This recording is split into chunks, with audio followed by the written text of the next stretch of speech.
Assalamualaikum warahmatullahi wabarakatuh. Kami dari kelompok 3 ingin menjelaskan tentang teori inflasi dan kebijakannya. Berikut nama-nama anggota kelompok 3. Dinda Aprilia Fauziah, Nurul Afiyah, Muhammad Rafli Widayanto, Caya Amelia Widianti, Doran Panji Mustiko Jati, Puspita Eka Trilestari, Isnadia Fauziah, Almalika binti Asril Effendi. Apa saja yang dibahas dalam teori inflasi dan kebijakannya? Yaitu pertama teori inflasi, yang kedua kebijakannya, ketiga analisis grafisnya, yang keempat dampak inflasi, dan terakhir kelima kasus inflasi. Pertama, kita membahas teori inflasi. Teori inflasi terbagi menjadi 3 kelompok bagian, yang terdiri dari: yang pertama, teori kuantitas. Teori kuantitas pada dasarnya merupakan hipotesis tentang faktor yang menyebabkan perubahan tingkat harga ketika kenaikan jumlah uang beredar, merupakan faktor penentu atau faktor yang mempengaruhi kenaikan tingkat harga. Teori kuantitas uang menggambarkan analisis hubungan langsung yang sistematis antara pertumbuhan jumlah uang beredar dan inflasi yang dinyatakan dalam The Equation of Change, yang dirumuskan di dalam M kali V sama dengan P kali T. M adalah jumlah uang beredar, V adalah tingkat perputaran uang, P adalah tingkat harga, dan T adalah volume output. Berdasarkan teori ini, dalam jangka panjang pertumbuhan uang beredar tidak berpengaruh pada perkembangan output real, tetapi akan mendorong kenaikan tingkat harga secara proporsional. Yang kedua yaitu menurut teori Keynes. Menurut teori Keynes, inflasi terjadi karena suatu masyarakat ingin hidup di luar batas kemampuan ekonominya. Selanjutnya, Keynes berpendapat bahwa kenaikan harga tidak hanya ditentukan oleh kenaikan jumlah uang yang beredar saja, tetapi juga ditentukan oleh kenaikan ongkos produksinya. Yang ketiga yaitu teori strukturalis. Menurut teori ini, ada 2 masalah struktural di dalam perekonomian negara berkembang yang dapat mengakibatkan inflasi. Yang pertama yaitu penerimaan ekspor tidak elastis, yaitu pertumbuhan nilai ekspor yang lebih lambat dibandingkan dengan pertumbuhan sektor lainnya. Dengan melambatnya pertumbuhan ekspor, maka akan terhambat kemampuan untuk mengimpor barang-barang yang dibutuhkan.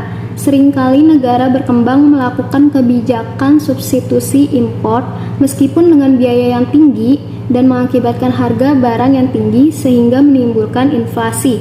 Dan yang kedua yaitu produksi bahan makanan dalam negeri yang tidak elastis, yaitu pertumbuhan produksi makanan dalam negeri tidak secepat pertumbuhan penduduk dan pendapatan per kapita, sehingga harga makanan dalam negeri cenderung meningkat lebih tinggi daripada kenaikan harga barang-barang lainnya.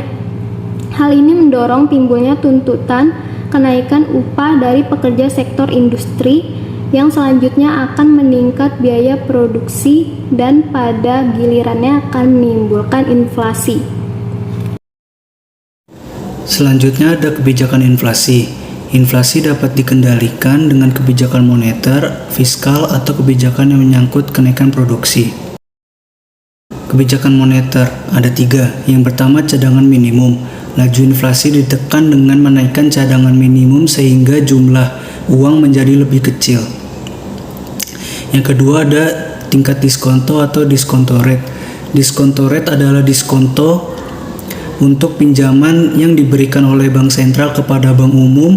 Apabila tingkat diskonto dinaikkan oleh bank sentral, maka gairah bank umum untuk meminjam semakin kecil, sehingga cadangan yang ada pada bank sentral juga mengecil. Akibatnya kemampuan bank umum untuk memberikan pinjaman kepada masyarakat semakin kecil, sehingga jumlah uang yang beredar turun dan inflasi dapat dicegah. Yang ketiga ada politik pasar terbuka atau jual beli surat-surat berharga. Dalam hal ini, Bank Sentral atau BI menjual surat berharga di pasar uang, sehingga uang masyarakat akan tersedot oleh bank. Dengan demikian, jumlah uang yang beredar menjadi berkurang dan inflasi dapat diatasi. Yang kedua, ada kebijakan fiskal. Kebijakan pajak menyangkut peraturan tentang pengeluaran pemerintah serta perpajakan yang secara langsung dapat mempengaruhi permintaan total dan dengan demikian akan mempengaruhi harga. Inflasi dapat dicegah melalui penurunan permintaan total.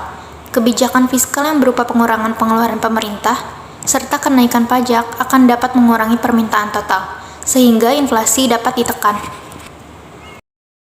Ketiga, kebijakan yang berkaitan dengan output. Kenaikan output dapat memperkecil laju inflasi. Kenaikan jumlah output ini dapat dicapai, misalnya dengan kebijaksanaan penurunan bea masuk, sehingga impor barang cenderung meningkat. Bertambahnya jumlah barang di dalam negeri cenderung menurunkan harga. 4. Kebijaksanaan penentuan harga dan indexing. Hal ini dilakukan dengan penentuan harga tertinggi, serta mendasarkan ongkos harga tertentu untuk gaji ataupun upah. Jika indeks harga naik, maka gaji atau upah juga naik. Penjelasan berikutnya adalah analisa grafis inflasi tahunan DKI Jakarta dan nasional. Dari grafik tersebut, dapat disimpulkan inflasi DKI Jakarta tahun 2019 mencapai 3,23% atau melambat 0,04 poin dari tahun sebelumnya. Angka ini lebih tinggi 0,51 poin dari inflasi nasional 2,72%. Dalam 10 tahun terakhir, inflasi DKI Jakarta lebih tinggi dari nasional pada tahun 2011, 2012, 2014, 2017 sampai dengan 2019. Inflasi DKI Jakarta terendah pada tahun 2016 yaitu 2,37%. Sedangkan inflasi nasional terendah pada tahun 2019. Gap tertinggi di antara keduanya terjadi pada tahun 2010, yaitu sebanyak 0,75 poin, di mana inflasi DKI Jakarta 6,21%, sedangkan inflasi nasional 6,96%. Selanjutnya, grafik inflasi DKI Jakarta per bulan akan dibacakan oleh teman saya. Selanjutnya, saya akan membacakan inflasi di DKI Jakarta per bulan pada tahun 2019.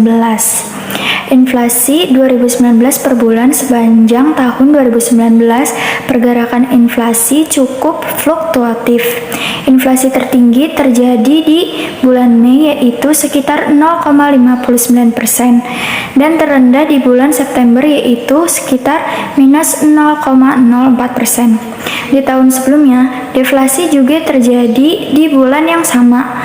Kelompok pengeluaran yang mengalami deflasi pada bulan September adalah kelompok bahan makanan yaitu sekitar minus 1,47%. Selanjutnya, dampak positif dan negatif inflasi bagi Indonesia yang dibacakan oleh teman saya. Dampak inflasi bagi Indonesia. Berikut adalah dampak positif inflasi bagi Indonesia. A. Peredaran atau perputaran barang lebih cepat. B. Produksi barang-barang bertambah karena keuntungan pengusahaan juga bertambah. C. Kesempatan bekerja bertambah karena terjadinya tambahan investasi. D. Pendapatan nominal bertambah tetapi pendapatan real berkurang karena kenaikan pendapatan yang kecil. Berikut adalah dampak negatif inflasi bagi Indonesia. A. Nilai barang-barang dan jasa akan naik. B. Nilai kepercayaan terhadap uang akan turun atau berkurang. C. Menimbulkan tindakan spekulasi. D. Banyak proyek bangunan macet atau terlantar. E. Kesadaran masyarakat akan menabung berkurang. Berikut adalah kasus inflasi di Indonesia serta contoh kasus inflasi di Indonesia. Yang kelima, ada kasus inflasi. Dikutip dari bisnis.com Jakarta, tingkat inflasi pada 2021 diperkirakan akan meningkat 3,12% secara tahunan atau years on years. Bank Indonesia menyampaikan bahwa tingkat inflasi tersebut masih berada dalam rentang sasaran inflasi yang sebesar 2 hingga 4%. Hasil survei pada kuartal 1 per 2021 menunjukkan responden memperkirakan rata-rata inflasi pada 2021 sebesar 3,12%. Masih berada dalam rentang sasaran inflasi 2021 sebesar 3 kurang lebih 1%. Tulis BI dalam laporan survei kegiatan dunia usaha yang dikutip Bisnis Sabtu 17 April 2021. Berdasarkan sektor ekonomi, responden memperkirakan tingkat inflasi tinggi terjadi di sektor listrik, gas, dan air bersih, yaitu sebesar 3,57% serta sektor konstruksi 3,45%. Sementara itu, perkiraan inflasi paling rendah terjadi di sektor pengangkutan dan komunikasi, yaitu secara rata-rata sebesar 2,72%.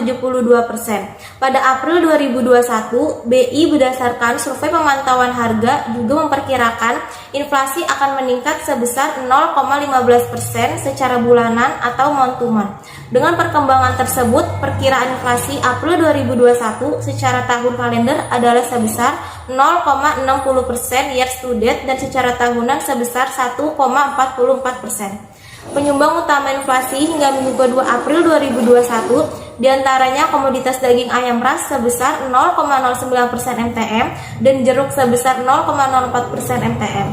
Sementara itu, komoditas yang menyumbang deflasi pada periode tersebut yaitu komoditas cabai rawit sebesar min 0,03% MTM, telur ayam ras sebesar min 0,02% MTM, serta kangkung, bawang merah, bayam, dan beras masing-masing sebesar min 0,01% MTM. Sekian pembahasan materi dari teori inflasi dan kebijakannya. Kami dari kelompok 3 undur diri, kurang lebihnya mohon maaf. Wassalamualaikum warahmatullahi wabarakatuh.